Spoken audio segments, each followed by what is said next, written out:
اس پاک پروردگار کو راضی کریں گے تو حالات بہتر ہو جائے گا۔ ہر آدمی توبہ اور استغفار کرے، ہر آدمی اللہ کی طرف رجوع کرے۔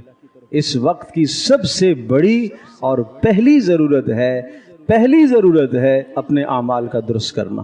حکمرانوں کی اصلاح بعد میں، ملک کی اصلاح بعد میں، معیشت کی اصلاح بعد میں، سب سے پہلے میں اپنی اصلاح کروں۔ اپنی ذات سے شروع کرو بھائی، دوسرے سے اصلاح کا آغاز نہیں ہوا کرتا، اپنی ذات سے۔ جو جھوٹ ہیں ہم ترک کر دیں، جو زندگی میں خیانتیں ہیں چھوڑ دیں، جو زندگی میں گناہ ہیں ترک کر دیں، جو زندگی میں بے اعتدالیاں ہیں چھوڑ دیں، ان کو اللہ کی طرف پلٹ آئے۔